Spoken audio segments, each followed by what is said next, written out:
ഇത് mass മോട്ടോഴ്സിന്നാണ്. Honda ആക്റ്റീവോ 125 BS6 model വണ്ടിയാണ്. വണ്ടിയുടെ കംപ്ലയിൻറ്റ് എന്ന് പറഞ്ഞാൽ വണ്ടി കുറേ ഓടി കഴിയുമ്പോൾ പെട്രോൾ കിട്ടാത്ത പോലെ തുമ്പി നിൽക്കുന്ന ഒരു കംപ്ലയിൻ്റാണ്. അത് ഏകദേശം ഒരു 2-3 കിലോമീറ്റർ ഓടി കഴിയുമ്പോൾ കംപ്ലയിൻറ്റ് കാണിക്കുമെന്നാണ് പറഞ്ഞത്. ഞാനിപ്പോൾ പ്രത്യക്ഷത്തിൽ ഏകദേശം ഒരു 3-4 കിലോമീറ്റർ ഓടിച്ചു. എനിക്ക് വേറെ പ്രത്യേകിച്ച് കംപ്ലയിൻറ്റ് കിട്ടിയിട്ടൊന്നുമില്ല. പക്ഷേ നമുക്ക് ഈ കംപ്ലയിൻറ്റ് കോമൺ ആയിട്ട് ഇപ്പോൾ ഒട്ടുമിക്ക വണ്ടികളിലുണ്ട്. അത് പെട്രോൾ ഫിൽറ്റർ, എയർ ഫിൽറ്റർ അതിൻ്റെയൊക്കെ ഒരു കംപ്ലയിൻറ്റ് കൊണ്ട് തന്നെയാണ് മെയിനായിട്ട്.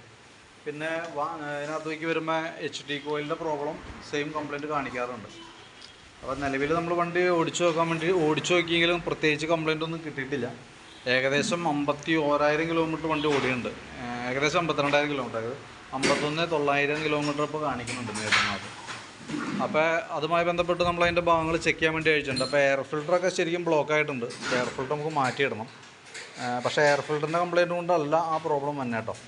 അതിനകത്ത് നമുക്ക് ഈ ഫ്യൂൽ പമ്പിൻ്റെ ഫിൽറ്റർ ബ്ലോക്ക് ആകുമ്പോഴാണ് മെയിൻ കംപ്ലയിൻറ്റ് കാണിക്കുക. അതായത് ഫ്യൂൽ പമ്പ് ഇരിക്കുന്നതാണ് ഫ്യൂൽ പമ്പ് യൂണിറ്റ് ഫുള്ളായിട്ട് അയച്ച് അതിൻ്റെ ഉള്ളിൽ ഒരു പേപ്പർ ഫിൽറ്റർ തന്നെ ഉണ്ട്. അത് ഏകദേശം ഒരു 30,000 കിലോമീറ്റർ കഴിഞ്ഞ് നമ്മൾ മാറ്റി പുതിയത് ഇടണം. ചില കേസിൽ കംപ്ലയിൻറ്റ് ഇല്ലാണ്ട് വണ്ടി ഇങ്ങനെ ഓടാറുമുണ്ട് കേട്ടോ.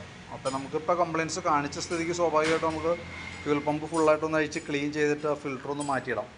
പിന്നെ എയർ ഫിൽറ്ററും ബ്ലോക്ക് ഉണ്ട്. അപ്പോൾ എയർ ഫിൽറ്ററും മാറ്റി നമുക്ക് പുതിയതിടാം. പ്ലഗിന് വലിയ പഴക്കം തോന്നണില്ല. അപ്പോൾ പ്ലഗ് ഒന്ന് ജസ്റ്റ് ക്ലീൻ ചെയ്ത് നമുക്ക് റീസെറ്റ് ആക്കാം. ഈ പ്ലഗ് തന്നെ യൂസ് ചെയ്യാം. പിന്നെ ഉള്ളത് നമുക്ക് ഈ പ്ലഗിലേക്ക് വരുന്നത് ഈ പവർ സപ്ലൈ ആണ്, ഈ ഒരു കോയിൽ അസംബ്ലി. അതിൻ്റെ ശരിക്കും പറഞ്ഞാൽ അതിൻ്റെ ഒരു പവർ വേരിയേഷൻസ് കാണിക്കുന്നുണ്ട്. അപ്പോൾ അതുകൊണ്ട് നമുക്ക് ഇതൊന്ന് ചേഞ്ച് ചെയ്തിട്ടാക്കാം. ഏകദേശം 300 രൂപയെ താഴെ നമുക്കിതിന് കോസ്റ്റ് വന്നുള്ളൂ.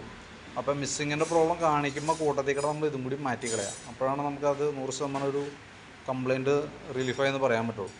അപ്പോൾ ഞാൻ അതിൻ്റെ ഏകദേശം ഒരു എസ്റ്റിമേറ്റ് ആക്കി ഡീറ്റെയിൽസ് വാട്സാപ്പിലേക്ക് ഇടാം. നമ്മളിപ്പോൾ മാറ്റേണ്ട പാർട്സ് എന്ന് പറഞ്ഞാൽ ഒന്ന് ഫ്യൂൽ പമ്പിൻ്റെ ഉള്ളിൽ വരുന്ന ഒരു ഫിൽറ്റർ ഉണ്ട്, ആ ഫിൽറ്റർ മാറ്റിയിടണം.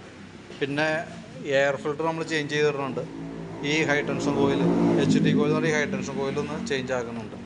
ഇത്രയാണ് മെയിനായിട്ട് നമുക്ക് പറഞ്ഞാണ് ഓർക്കുക. പിന്നെ ബ്രേക്ക് കുറവുണ്ട് വണ്ടി ഓടിക്കുമ്പോൾ. അപ്പോൾ ബ്രേക്ക് അഡ്ജസ്റ്റ് ചെയ്യാനുണ്ട്. അപ്പോൾ നമുക്ക് ബ്രേക്ക് അഡ്ജസ്റ്റ് ചെയ്തിടാം. വേറെ നമുക്ക് ജനറലായിട്ട് സർവീസോ വേറെ വർക്കുകളൊന്നും പറഞ്ഞിട്ടില്ല. അപ്പോൾ നമുക്ക് പറഞ്ഞിരിക്കുന്ന ഈ മിസ്സിങ്ങിൻ്റെ കംപ്ലയിൻ്റാണ്, തുമ്മി നിൽക്കുന്ന കംപ്ലയിൻ്റാണ് പറഞ്ഞത്. അപ്പോൾ അതാണ് നമ്മൾ ക്ലിയർ ചെയ്യണേ. അതിൻ്റെ ഒരു എസ്റ്റിമേറ്റാണ് വാട്സാപ്പിലേക്ക് ഇടണം കേട്ടോ. അപ്പോൾ ഞാനത് വർക്ക് കംപ്ലീറ്റ് ചെയ്തതിന് ശേഷം നമുക്ക് ഒന്നുകൂടി ഓടിച്ചു നോക്കാം. എനിക്ക് കംപ്ലയിൻറ്റ് കിട്ടിയിട്ടൊന്നുമില്ല. പക്ഷേ എനിക്ക് മുമ്പുള്ള വണ്ടികൾ കോമൺ സെയിം ഈ രീതിയിലുള്ള കംപ്ലയിൻറ്റ് ഉള്ളത് കൊണ്ട് അതിന് ചെയ്യുന്ന മെയിൻ്റനൻസാണ് നമ്മൾ ഇതിനും ചെയ്ത് വിടണം കേട്ടോ. അപ്പോൾ ഞാൻ ആ ഫിൽറ്ററും ഈ ഭാഗങ്ങളും മാറ്റി റീസെറ്റ് ആകുന്നുണ്ട്. അപ്പോൾ അതിൻ്റെ എസ്റ്റിമേറ്റ് ഡീറ്റെയിൽസൊക്കെ ഓൾറെഡി വാട്സാപ്പിനകത്ത് ഇട്ടേക്കാം.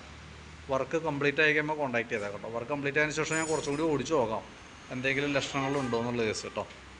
വർക്കിന് കയറിനേക്കാളും ഓടിച്ചു നോക്കി ഏകദേശം ഒരു 3-4 കിലോമീറ്റർ ഓടിച്ചു നോക്കി. പ്രത്യേകിച്ച് ഒരു കംപ്ലയിൻ്റ് ഒന്നും കിട്ടിയില്ല. എന്നാൽ പോലും സ്വാഭാവികമായിട്ട് അങ്ങനെ കംപ്ലയിൻറ്റ് ഉള്ളത് കൊണ്ട് നമ്മൾ ഈ വർക്ക് അതിനകത്ത് ചെയ്ത് വിടുന്നുണ്ട്. ഓക്കെ, അപ്പോൾ വർക്ക് കംപ്ലീറ്റ് ആയി കഴിയുമ്പോൾ ഞാൻ കോൺടാക്ട് ചെയ്തോളാം. ഓക്കെ.